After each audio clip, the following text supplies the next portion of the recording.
Okay, so the other day in class we talked about my family with respect to eye color, and we were wondering whether or not I had a lowercase b. Looking at me, of course, I'm not in this picture, but this would be me. Squares are males, and I knew, or we knew, that I had a capital B, and the second letter was kind of unknown because we didn't have enough facts. I had brown eyes. Now, my wife has green eyes, and green eyes we're going to call lowercase b, lowercase b. And now, although that's not blue, it is recessive, so we'll go ahead and keep it with that recessive. It's kind of one of those things where we can't perfectly do eye color sometimes because there's a lot of factors involved, but we're going to go ahead and call that lowercase. Now, my first child, Madeline, had brown eyes. And so she must have got the brown eye gene from me because her mom only can give a lowercase b. And then Joshua, of course, he's got brown eyes as well, and so he got the brown eye gene from me, and he got a blue eye gene from his mom. And so these two blue eye genes were known from her, and the brown eye gene was known. But still, at this point, I wouldn't have known what I had from as my second gene. Now let's look at my parents before we continue on.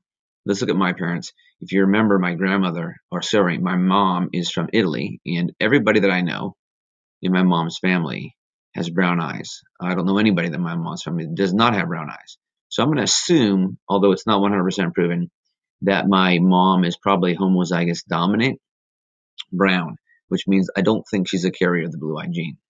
Now, my dad, I'm pretty sure he was a carrier. I can't remember my grandparents' eye colors. My dad had brown eyes, but I know that many people in my father's family had blue eyes. I'm going to leave that blank for now because I couldn't prove it what his gene was at this point. So going to my wife's family is a little bit easier because it's already figured out. Sorry, I'm looking for a tool here. My wife has green eyes. I'm going to go ahead and fill this in with the blue eye gene just to show you that's the same as her. And actually, her mom is also got bluish green eyes, and so she's lowercase as well. Now, her family is a little easier to figure out because of this fact. Now, her dad has brown eyes, but what is got to be the second letter for her dad? The second letter for her dad has to be little b. She got a little b from her mom, and since she has two little b's, what the heck? She must have gotten the second little b from her dad. So Pop on that side must have a little b. So that's done. My side was harder to figure out because we have so much brown eyes in my family. Brown eyes can hide the recessive trait. So I had Aiden, and guess what? Aiden turned out to have brown eyes too. A big B from me and a little B from my wife. And at this point, I had three children with brown eyes, and I was thinking probably a good chance that I don't have a blue eye gene because all three of my children so far have had blue eyes. But there was still a chance because this is just probability, and it does have a lot of flipping the coin chance in there. So lo and behold, we have little baby Bella, and little baby Bella has eyes a lot like her mom's, and so she did definitely have the lowercase b, lowercase b. That means that yes, indeed, I must have the lowercase b.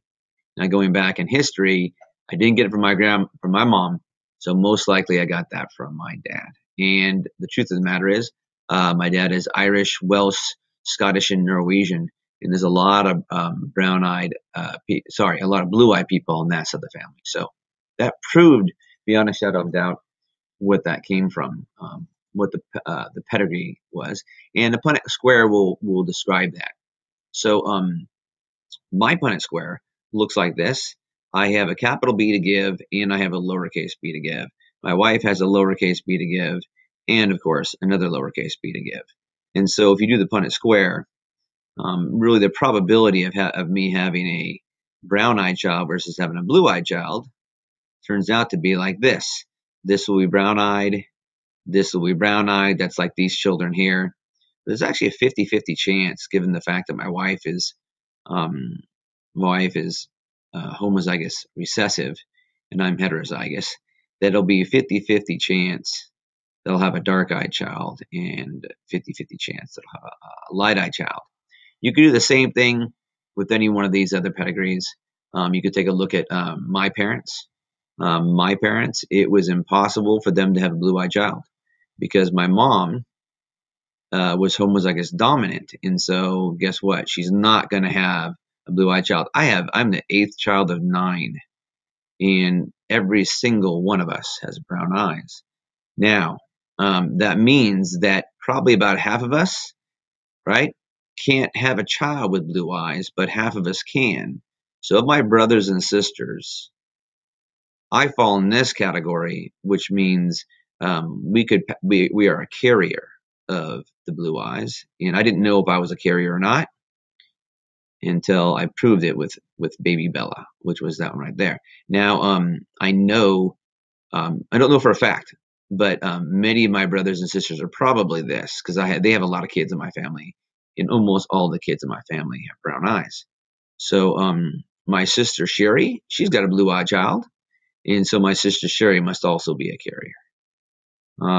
But most of us seem to have that dominant brown. But anyways, that's the Punnett squares for a couple of the my family members, and then of course the pedigree showing tracing the blue-eyed line and showing the genes. Everybody here really turns out to be somebody that we can figure out their genes for. If we go back in time, or if we look at some of my brothers and sisters, there might be somebody that we don't actually know the second letter for, but everybody here is solvable. So there you have it.